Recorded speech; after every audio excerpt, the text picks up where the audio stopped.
Hi everyone, thank you for tuning into the JPS fundraising live stream. Before we begin, just a quick reminder for you to click the link in our description box below and donate to our COVID-19 fundraising campaign in association with Give India, Uplift and Ujala Foundation. We really appreciate your support through these difficult times and for helping us make a difference. We have Dr. Raghav Shah as a guest with us today.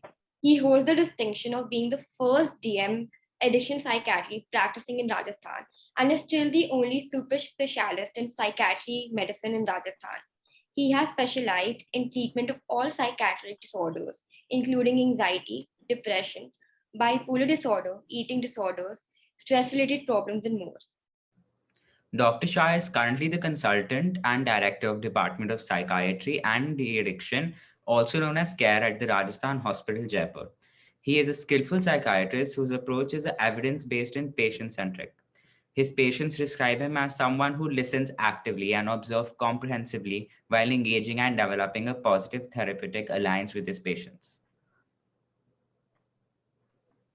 Today, our guest speaker will be talking about mental stress during COVID times. He will be covering topics from fear of getting COVID to developing mental disorders like depression and giving us tips and tricks to avoid getting in that condition. Thank you so much for being with us today. So it's so nice to listen to this wonderful introduction from you promising young people. So stress is like the midpoint in being normal to developing some mental problem. Stress is generally understood in very confusing kind of terms by most people. But to be very simplistic, stress means when there is a significant difference between what you expect and what you achieve or what you are getting in reality. So any person who is going through this mismatch between his expectations and what is actually there in his life undergoes stress. Stress may be appreciated by a person consciously. That is, he may feel I am stressed. He may feel that I am nervous or not able to relax. But sometimes he may not feel that he is stressed, but there could be some other telltale signs of being under stress, like some physical problems, like people report that before exams, they start to feel some odd feeling in their stomach, or some people develop pain, some other things which generally relieve when they are done with their exams or the stressful situation. So simply not having equality between what you expect in life and what you are getting generally leads a person to stress. So a person should be a little cautious when they face such situations in their life. Now, what is stress? That we have discussed in a nutshell, but what are different kinds of stresses? So there are three different kinds of stresses. One is a positive stress. Positive stress is what a person takes willingly. Like if you want to become a doctor or maybe an IAS officer, you take up an exam for which you want to wake up day and night. You want to give up so many things in your life, and definitely you will be under stress. But this is a stress that you want. So the harmful effects of such stress is generally less, although they do affect your life and your thinking and other things. Then there is a negative kind of a stress, that kind of a stress which a person doesn't want, like being jailed or being confined to your home, not allowed to go out against your wishes. So that is a negative kind of stress. You don't want it. That is more harmful than the positive kind of stress. And the third is the ambiguous kind of stress. So by that we mean that when a person himself is not clear whether he wants to undergo that stress or not. Some common examples are like relationships. Sometimes some people are into relationships where some days they feel that it is good, some days they feel that they should back out of it, or taking a career choice where you're not able to decide. Someday you want to be that career person, other day you don't want to be that. So this is the most harmful kind of a stress. So these three types of stress can help you understand that even positive stress does lead to some problems, but you can overcome them, as we'll discuss later, how to manage and prevent stress. Now, coming to the current situation with this background, what we can see is that COVID-19, especially the second wave, now we see that a lot of people are going through this mismatch between their expectations and reality. Children, especially young people like you, have your own problems. You're not going out of your homes, you're not going to school, you're not meeting your friends. The regular socialization has stopped. This virtual socialization cannot totally fulfill the need of a young person. So these are some common kinds of stress that people are going through. And then young people are spending a lot of time at home, so they are under a lot of scrutiny of their parents, and the parents are also naturally worried because they are getting to know a lot about their children. They are in front of their eyes most of the time. So in this situation, especially for young people like you, these are some things which are leading to a lot of stress. And stress is something that if in a group, like maybe in a family or in a friend circle, if one person is feeling stressed, generally it affects others also. And not having a good mood, feeling irritable, reflects onto your peers or your family members, then the same negative vibes are exchanged back. So overall, whole group goes under stress. So families, it's generally not possible that one person may be stressed. Entire family, entire friend circle, they are involved. So in this COVID situation, uh, these things are leading to a lot of stress. And how this stress manifests, or what are the signs which a person can say that they should know or identify to understand that they are undergoing stress and they should take some steps to reduce that stress. So common signs of stress are first at the psychological level. At the psychological level, persons who are under stress, they feel some things like overthinking. Many a times they find themselves being preoccupied with the thing that they are worried about. Like, for example, throughout the day, your mind is being overwhelmed or occupied by that thing. Maybe if somebody is afraid with COVID, or maybe somebody is unhappy with not being able to go out, then you feel that this leads to a cycle of overthinking. You are ignoring other normal things, while you are doing other things. Also, you are thinking the same negative problems and things that you were. So that is about overthinking. And then some other signs are being irritable. Generally, people say that earlier he was not like that, and so now if we tell him even some little thing about him, he takes it personally. He becomes irritable. He becomes angry. Then there are some disturbances in sleep cycles. People who are into stress, they generally have problems, especially getting sleep. Like the time they hit the bed and they actually fall asleep, or sleep latency, that goes on increasing. And many times what we see is it's a vicious circle. People try to fill it up with other things like watching excessive mobile phone or social media or screens, and then they further increase this sleep disturbance. I Here I can see some hands. So please. Sorry to interrupt you. Yeah, I yeah. just No. I just had a question that you just talked about how teenagers are in the house, which can lead to more stress for them. So many people have social anxiety, and they don't like to socialize much. Now, in this pandemic, we are restricted to our house. We're not going out much. But when things start to open up and we start going to schools and meeting new people, so do you think that this can spike stress for them, because suddenly there's a big transition from like being alone, from meeting so many people? So do you think that this Mm. can spike their stress, or maybe social anxiety, or a negative impact on their mental health? Yeah, so it's a very good question. It depends. I think it depends on the age group. For people in your age, I think for you it has been a normal since many years of going out, meeting your friends in school, attending classes in groups. So I think for you people, this period of maybe a year or 2 year may not lead to that much problem.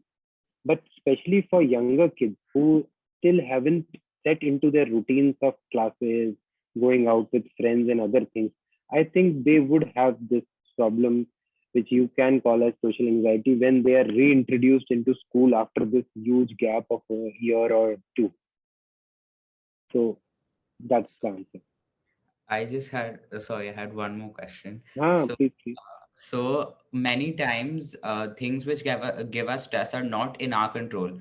For example, Right. if a family member of ours is not following the COVID regulations, and we might be scared that that person might get COVID, so we can't control them, control other people, because that is out of our hands.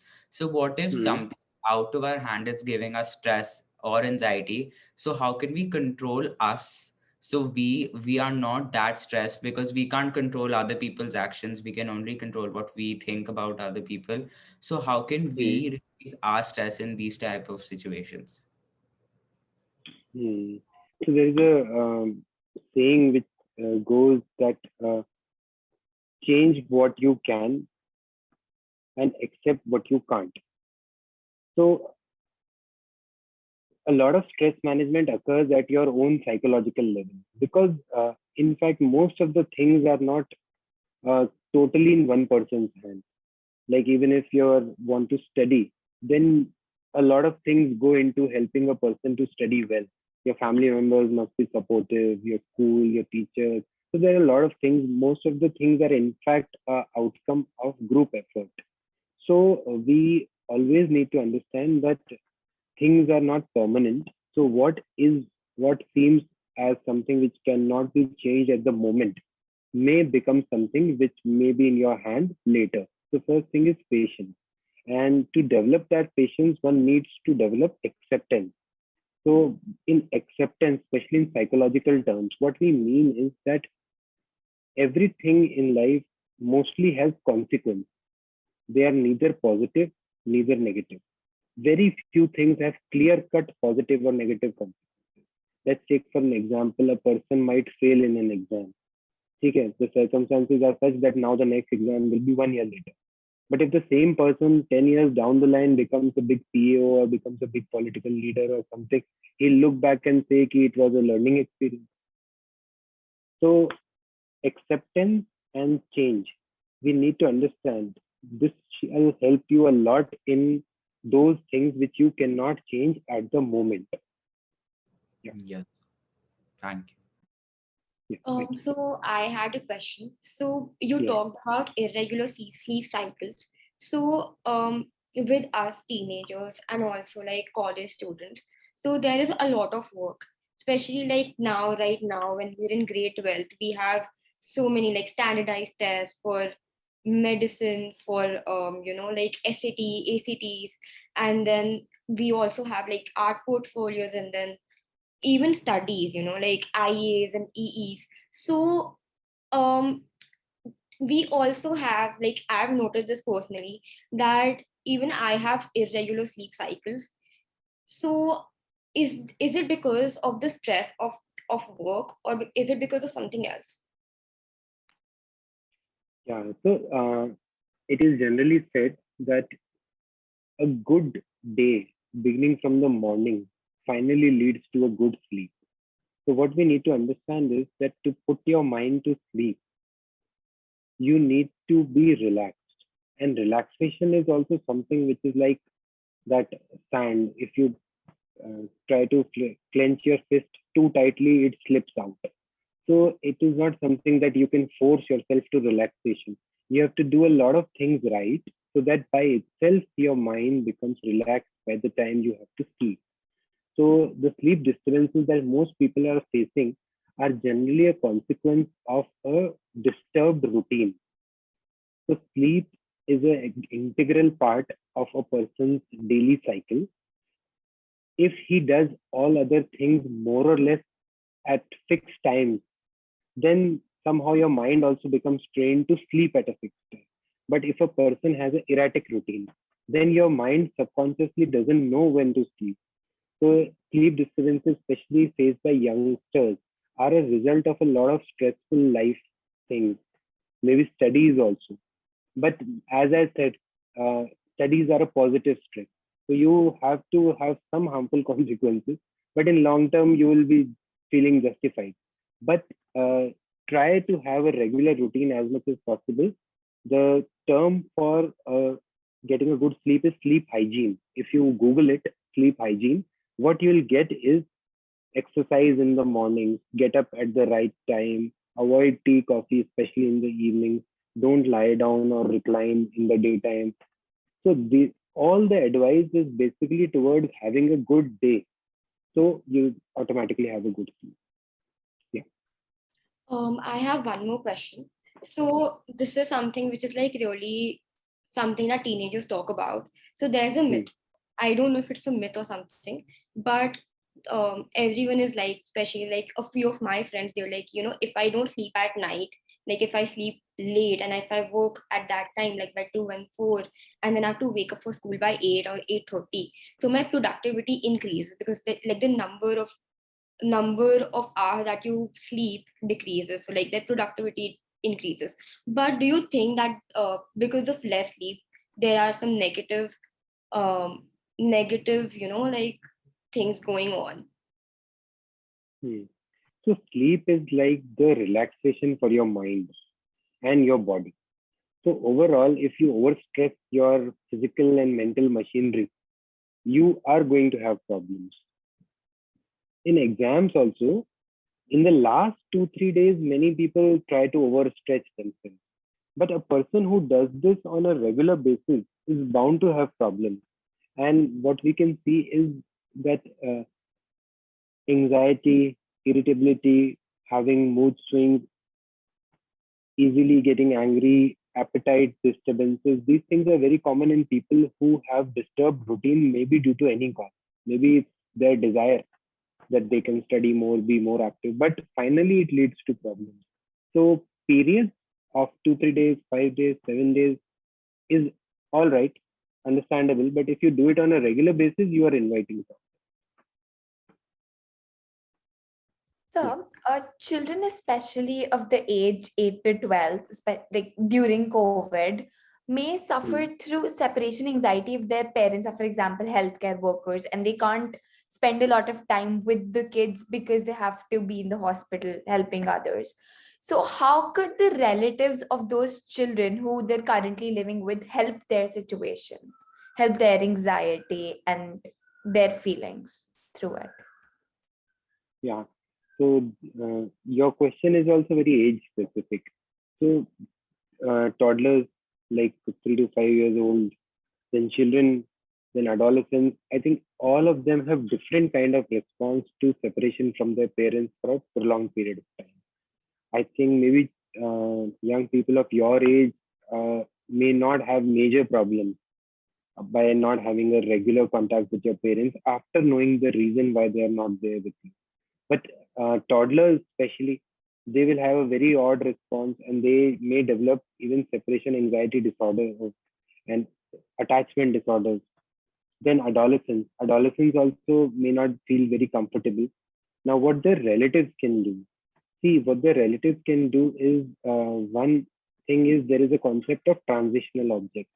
So, transitional objects are things which are related to the person you love and getting into the routines which are related to that person. So, for children whose parents are not there for long time, their relatives, what they can do is help them maintain that same routine as much as possible as that they had with their parents, because that somehow, at least subconsciously, helps your body and mind to feel at ease because you have the same routine. Then there are some objects, like example, teddy bears or something like very young children they keep with themselves. Mostly they are given by people whom they like, parents or somebody. So those also help, especially toddlers. And then in current times, there are things like maybe video calls or some other means of getting communication regularly with their parents at whatever times it may be possible.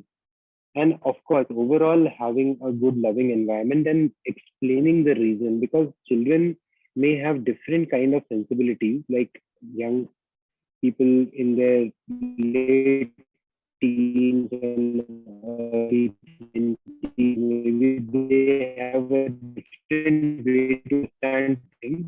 But the young children understand things. That be a story or something like that your parents are there. So I think that should happen. So common things like feeling sad or not feeling good or not feeling like talking to people, all these things are happening to people who are undergoing stress. But if they continue to happen for long periods of time, okay, generally some hours or some minutes of a mood swing or some disturbance is okay, it happens to people. But if this becomes a pattern or it goes on, And especially if it goes on even after that stressful event is over, then it means that there is some problem which needs to be looked into. So commonly how people describe it to us, like some people are coming to us that they have an anxiety that uh, they may develop COVID, and even more than that, they have anxiety that their family members, their children will develop COVID, and it will be like doomsday. So the thing that matters to us most is that is their feeling explainable through their current stress, or it is much more than that. So then we have questions like, is it only COVID that you're worried about, or there have been many other things that you have been worried about in past? Is it your general temperament to worry too much? So what we have to be cautious is that we may like to attribute all our problems to some stressful event. Maybe COVID, maybe exams, maybe being scolded by parents, that all my problems is because of that. But we have to carefully analyze that will all our problems be solved if that stressful event is not there? So that is somewhat a very simple kind of a clincher that a person should understand that they need help. Because if it becomes a pattern, then today you may feel that it is because of this situation of COVID, but later on you may find some other reason for your problem. And this may go on and it becomes a blaming tendency. And then it becomes a generalized kind of anxiety that someday this problem, morning this problem, evening that problem, and that continues. So, what we have to understand is that all the negative emotions are experienced by everybody. That doesn't mean that you need help or you need treatment. But if those negative emotions they continue for long periods, and especially even after that event which led to those things has resolved, like your exam is over, but still you're not able to come to normal. So those are like hints that you should seek help. And lastly, coming to prevention, because why should we wait to get into a problem and then come out of it? Better to avoid it. So prevention is that, see, most of the people as they grow up are spontaneous. Very few think how they are thinking. Most people generally think what they have to do. But as you grow up, you have to develop a habit of reflection, especially self reflection. You have to see what you are thinking, because that is the earliest sign that you are going to develop some psychological or mental issue later. Like if you can observe that you are losing temper very easily, or if you can observe that you remain preoccupied with things at the cost of what is going on right now.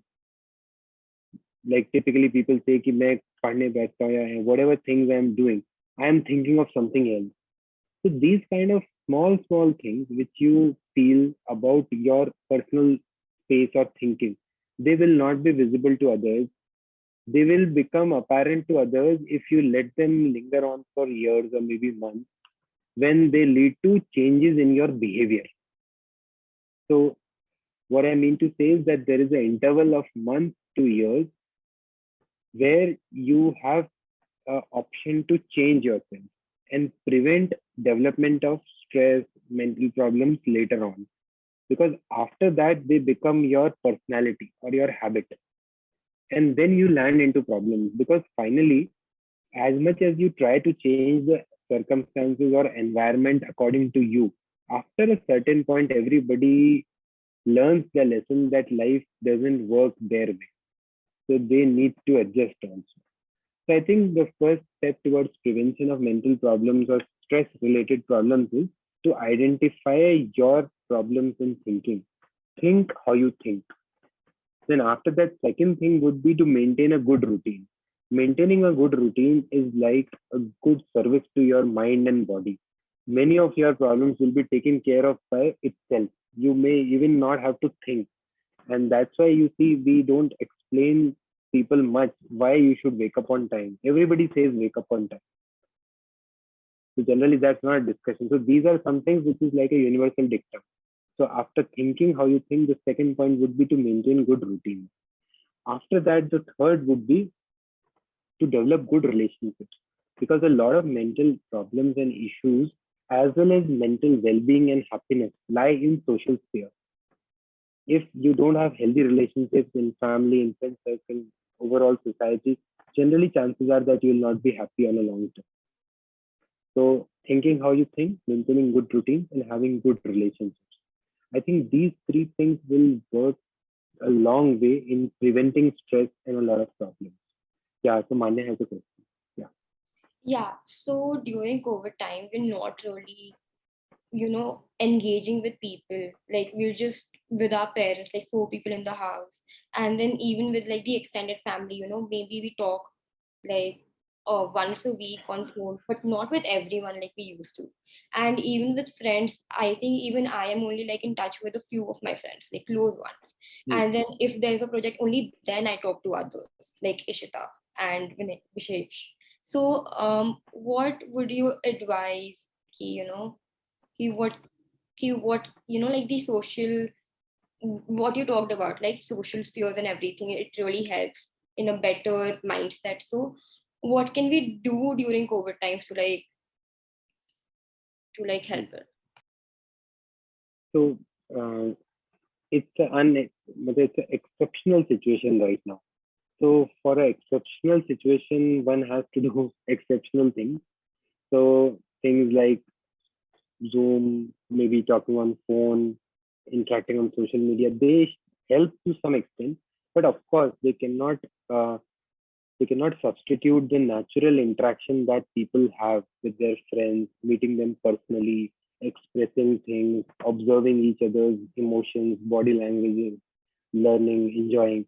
So for this exceptional situations, I don't know what to say, but still, whatever you can do, something is better than nothing, I would say. So like we are interacting here, that's a good option. And other things could be that at least one can take the opportunity of meeting people nearby, because maybe you cannot travel to long distances or other places, but now is the time to at least know your neighbor, at least know people who are living around you, because that is also a big problem. People want to socialize with people who are living kilometers away from them, but they generally don't know who lives the next door. So maybe this situation an opportunity for that. Yeah. So now we will move on to our question and answer session, in which we will ask you questions from outside your presentation, and Yeah. some of the questions from your presentation. Manya will start. Yeah, sure. Okay, so something that I noticed is that in the word care at RHL, the letter C, Hmm. A, and R is capitalized, while the letter E is not. Is there a meaning behind it? And if there is, would you like to decode it for our viewers and us? Yeah. So meaning is generally that I think it's more to do with trademark kind of a thing, because CARE care is already a, I think, patented acronym, but it stands for Center for Addiction Recovery. So recovery is a huge term, because generally people see treatment, people read about getting cured or improvement, but recovery is an encompassing term. So recovery means that it's just not about getting over your problem, or let's say in this case, addiction to something. It's about becoming a better person. Because finally, in mental problems, people who actually overcome their issues are those who become even better people than what they were before they developed those issues. So that's why we kept that term recovery, the Center for Addiction Recovery.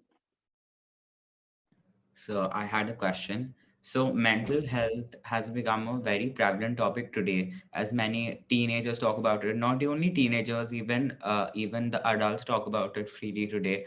But when you were in the process of becoming a doctor, it wasn't Hmm. as prevalent as it is today. So why did you choose this field in particular, that you want to choose psychiatry and super specialize in Hmm. it? Hmm. Nice question. So actually, what happens is, like some traits are found on an average in a population. Like almost everybody is around 5 feet 6, 7 inches. but people who are 5 feet and people who are 6 feet and above are less. So people having interest in psychological issues at young age are less. Jokingly, as in our profession, people say that two kinds of people are interested in psychiatry. One who are facing some issues themselves, which is a common myth, but true to some extent, and the others are the ones who are actually interested into it.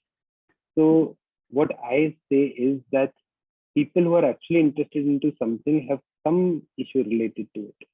So my reason for choosing psychiatry was that I became interested because at some point in growing up years, I faced some issues related to stress. But then I wanted to know more about it. And over the period, I kept on reading psychological books, terms, and then I got interested into it. So finally, as you can understand, that we have to undergo 6 years period of training in MBBS. So you don't get to choose psychiatry just like that. So for 6 years, you get an opportunity to see many other branches also. But then also I maintained that interest, so I'm here. That is really inspirational. So I've heard the term FOMO a lot, especially during this time. Hmm. I just wanted to know whether there is something in particular that triggers it, or is it even a medical condition or just a slang that is used by Gen Z today? Fear of missing out, Yes. FOMO. Yes. Yeah. So देखिए सबसे पहला the first thing is fear of missing out what? Missing out on what? So that is very important because a very generalized term like this generally doesn't convey sense. It's more like a slang or a vernacular term for young people. But fear of missing out is especially seen these days in terms of your electronic gadgets or your not being present on social media. So people fear missing out on things. Other than that, maybe you can give some examples. So each of those things have different kind of meaning. So fear of missing out, I can say, if excessive can be uh, understood that what it means actually. But otherwise, to call it, it's very different from a psychological problem till now. But in years to come, what I see is that it will be more about social media, electronic gadgets, and those kind of things. And as we can see that, especially in Western countries and these Eastern Asian countries like Korea, Japan, there is a lot of buzz around mobile addiction. And to just for your knowledge, in last 1 year, it has been recognized by WHO as some kind of a disorder also, especially the gaming disorders and uh, internet use, those kind of things are coming into as disorders. So yeah, in that context, I think that's a more can be. Yeah. Okay, so when I looked at your and Care at Rajasthan Hospital's Instagram handle, I noticed that you talked about many interesting topics with other doctors on live, like eating disorders, smartphone addiction in children, and coffee or pleasure addiction. So my question to you is that what inspired you to talk on these topics? Because this is something that not many doctors are talking about. Maybe because it is a small topic like coffee or a topic like eating disorder, which not many people are aware of. Hmm. So that's a very interesting question. See, because when you specialize into something, so like I have specialized into addiction psychiatry, then you go deeper into the aspects of it. So psychiatry as a whole, if somebody practices, then they have a lot of things to see, like major mental illnesses, schizophrenia, bipolar, addictions to alcohol, tobacco. But if you focus more on one side, then what I found was that these things are increasingly being recognized in Western countries as addiction. And it is not difficult to understand that 10, 20 years down the line, maybe even 5 years down the line, India follows the same path. Like, see the COVID pandemic, our second wave is so bad. And we were thinking that we are not going to get it, but all the Western countries got it. So now here we are with the second wave. So I think all the addictions and other things, they will come to India also. Like coffee and smartphones, gambling, and behaviors like overeating, these all things like shopping, etc., they are going to hurt Indian youngsters because what happened, I'll just give an example. In US, there was a generation of people who were born in 60s. They were the people who are similar to people in India who are in their teens now. Okay. What happened to that is you can search online, they were called as baby boomer generation. So they grew up in all kind of confusion, disorder, fast-paced development.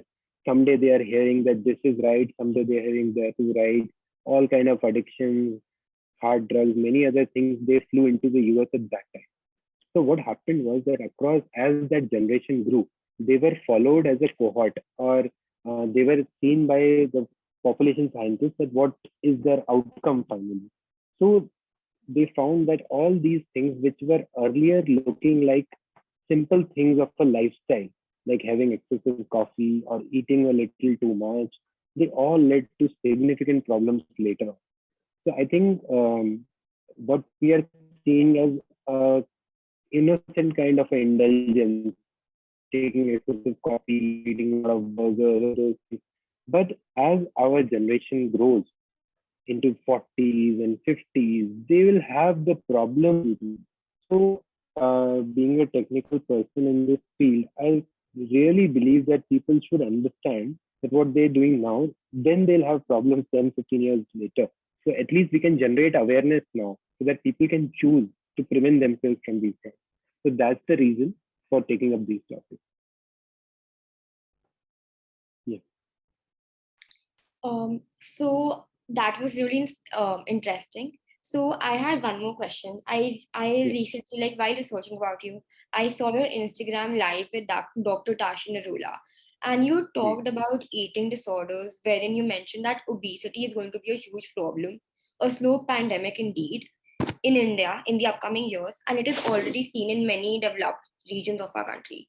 So, obesity is already a huge problem in many developed countries, as you even mentioned in that live stream. So, do you think that India can learn from those countries and tackle it smartly? And what steps can the general public take regarding it? Yeah, actually, the purpose of talking about these things is exactly this, that we learn from the experience of others. But what we see generally is that people don't. So it's like every country is progressing through same cycle. So there will be the same problems that US faced in 80s that we are facing now. But it will be really nice if we don't go through that, because earlier why this happened was that there was not significant communication among people. Now there is so much communication. You can Google things sitting in any village and know about what is happening in New York. So we don't have that excuse also that we don't know what will happen. Now we know. Anybody who has excessive eating habits can simply Google it, discuss it with the doctor. They'll get to know. So there is a lot of problems. So now we don't have that excuse of not knowing things. And after knowledge, we have to change things in us. We have to change our attitude. Because even now in our country, excessive eating is not something which is pointed out by others. Very rarely you will see that in a social event or any other place, somebody will point you out, why are you eating excessively? Because we somewhere believe that you should eat excessively. So mindsets need to change so that we learn from the experience of others and not by falling and failing and then understanding the problem. Yeah. I had one more question. So in a country like India, where like there are so many different various like kind of food, like Marwadi, Punjabi, Gujarati, and everything, and more. There are like so many cultures over here. So I like people, like it's like a culture of like foodies, like and we've actually like noticed it. So it's like if you go anywhere, you're always like forced to eat much more than you can, So what is your view on that? See, India is a collectivistic society. By collectivistic society, and we mean that we are not individuals as such. We are more like a group. So in India, people feel it very normal to advise or even sometimes look down upon people and tell them what to do. We don't value individual choices.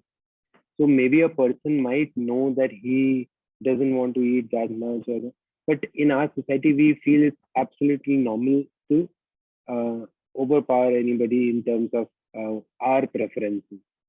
So that needs to change.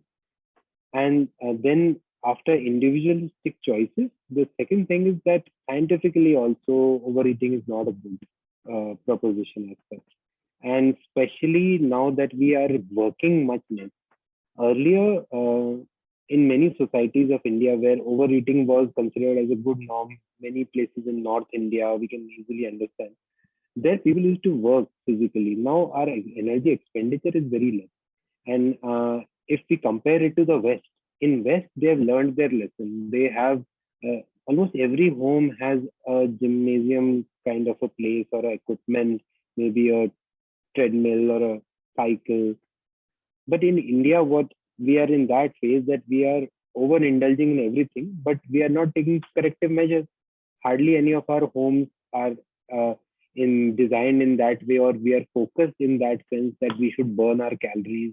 Very few of us are actually knowing kind of a calorie counter, what all is going in and how much we are burning. So I think there is a time that we should progress. So yeah, your question was very right. Yeah. When talking about issues like anxiety or stress, we often say that we should talk about it to the ones who are close to us and always share our experiences. So, what do Hmm. you think we should do if someone is sharing their experience with us? What can I do to console them or make them feel better? Like, because whenever a person shares something like this, it usually gets a little awkward and you don't know what to say and how to console them. So, what do you think we should do if someone shares their experiences with us? Hmm. See, what the normal response a person gives when somebody shares their distressful experience, like somebody is talking about how I get a repetitive idea of maybe throwing something at somebody, you will generally try to cover it up. You'll try to say, कोई बात नहीं, बहुत लोगों को ऐसा लगता है यार, भूल जा. So this kind of a thing is generally our response. But if somebody wants to share something, we should try to give neutral response. We should neither try to say कि what you are thinking is right, whole of the world think like this. That is also not good. And we should not also try to cover it up कि नहीं don't speak, ये तो होता रहता है, 2-4 दिन में तुम भूल जाओगे. Best thing is generally allow a person to speak. The basis of all counseling and psychotherapy is to allow a person to speak. Because when a person speaks to a person who he feels is listening with interest and empathy, half or even more than that, the job is done. That person will find his answers himself. Generally, when people come to us, they are saying, ki, I have failed in an exam, I'm really worried, should I appear again or should I change my line? They never get a response from us, ki, should they change their line or they should give the same exam again. It's generally that they speak to us, they feel relaxed, and then they themselves find answers to their problems. So I think if anybody wants to share things with you, you should give as neutral responses as possible and help them open up rather than brushing it aside or closing the talk. Yeah. So, anxiety is a term used very often these days, especially amongst teenagers in a very casual sense. They don't sometimes realize the magnitude of the situation and just normally throw words around like that. What do you actually mean by anxiety in terms of medicine, and what are the exact symptoms related to it? So that we can identify that someone is actually suffering through a mental condition rather than just something they just said that, oh, today I feel anxious and I think I have anxiety. So it's, you have pointed out the right thing. Like throughout my discussion, I was using anxiety very less. I was using terms like stress, tension, overthinking, because anxiety is actually a medical issue. difference between anxiety and normally feeling tense or nervous or not able to relax is that generally these feelings are directed towards some problem. Like exam is coming and I am feeling stressed, or exams are coming and I am preoccupied with if I forget while exams what to write or what to do. Anxiety is more like a generalized feeling. You will have anxiety, you will have those same feelings like you feel 2 3 days before exams.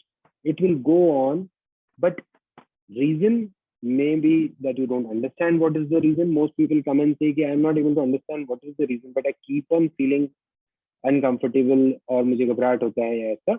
Or if you excessively try to find a reason, then you will find reason with any and everything, which is called as generalized anxiety. Subah you might have a tension that your driver will not come on time. Evening you might have a tension that you will get late while meeting your friends. If you go with your friends, you have come back with the tension that I spoke excessively. And if you don't speak, then you come back with the tension that I have not spoken much. So anxiety is more like a medical problem.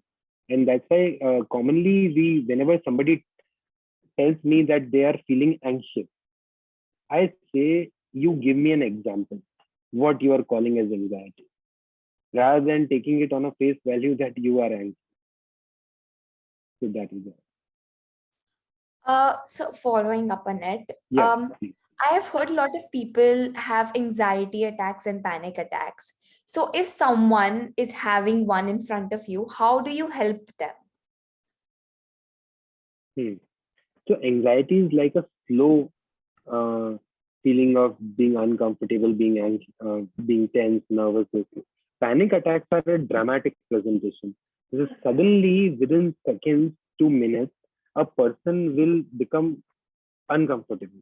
You'll be able to see it. They might sweat, they might have tremors, they might start walking around, they will have an uncomfortable feeling like कि मुझे heart attack होने वाला है ऐसा कुछ. There can be many different kinds of a symptoms जिनका कुछ combination बनेगा, and within minutes the person will have unbearable anxiety.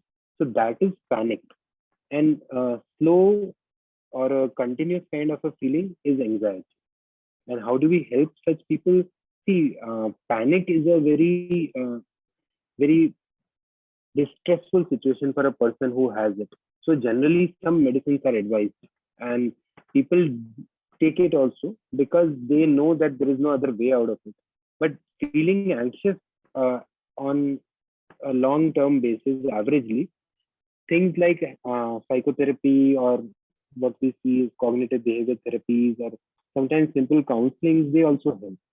So that's how we deal with it.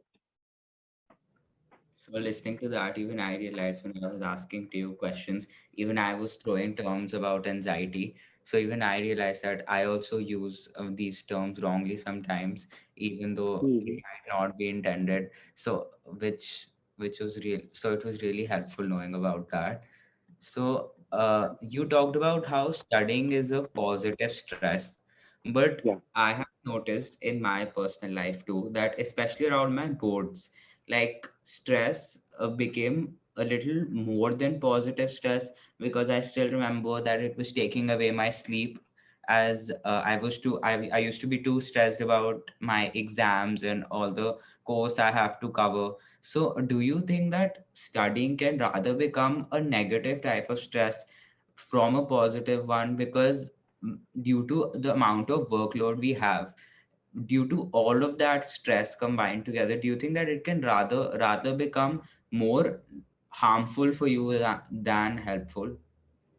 Because I still remember that Mhm. instead of it, it didn't used to help me study. It used to make me more stressed that will I be able to study so much in this day? I have to do all of this in one day. So that just used to make me procrastinate instead of increase my productivity.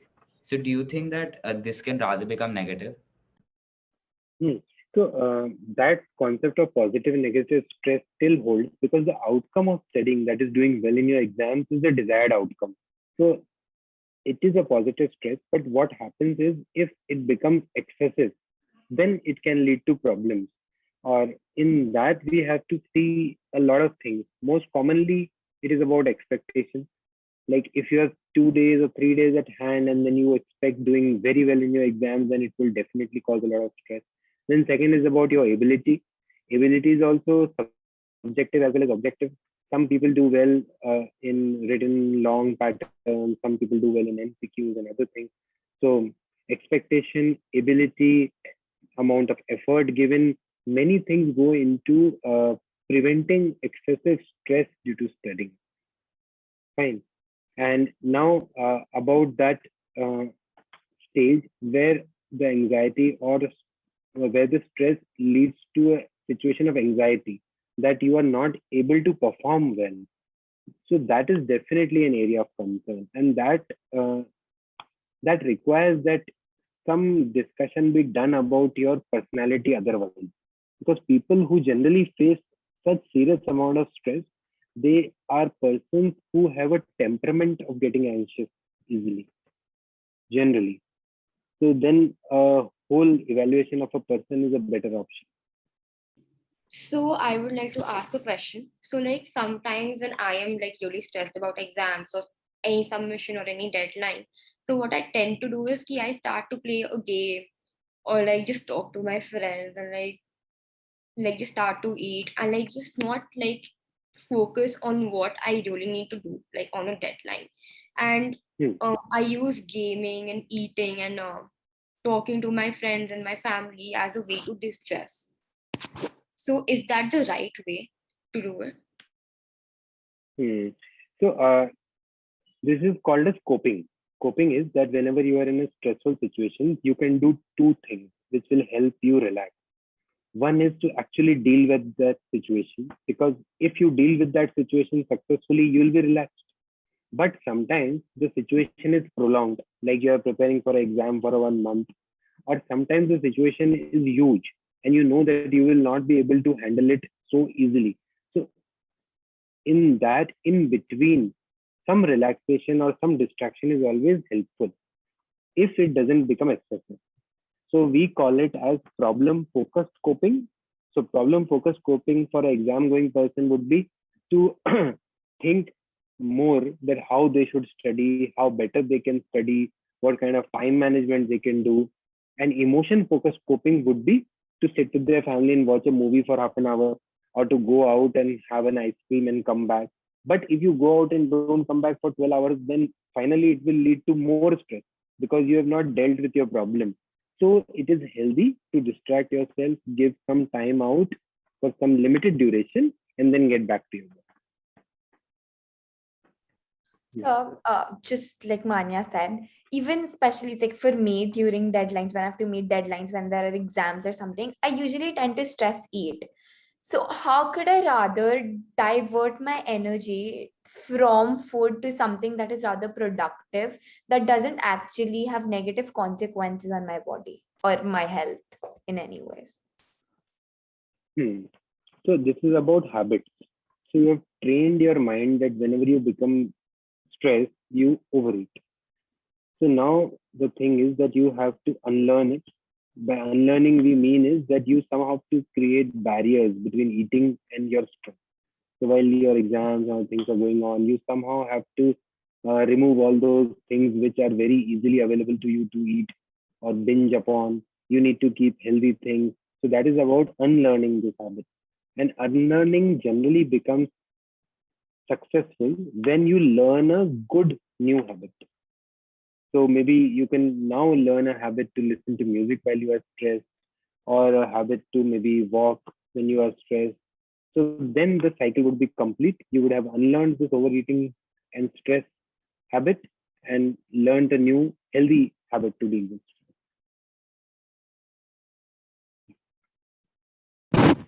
Lastly, is there something that you would like to say to our viewers about the current situation or anything in general? Hmm. So about the current situation, because it's COVID era, so I would just say that fear of having COVID to some extent is good. It helps to protect you and your family. But excessive fear going on to the levels of becoming anxious, to the level that your normal daily routines are disturbed, is not good. So what I will say is that take your full precautions. and then leave the rest to God and destiny. And I think you will pass this time well. So now we come to an end to the interview. We would like to thank you to be present with us today. It was a really, really helpful session and one of the most interesting ones we have hosted. So before we wrap up, we would quickly like to remind all of our viewers to click the link in our description box below and donate to our COVID-19 crowdfunding campaign in association with Give India Uplift and the Ujala Foundation. Thank you so much once again. Thank you, sir. Thank you. Yeah. Thank you so much. It was a great pleasure to be with you, the young people. Thank you.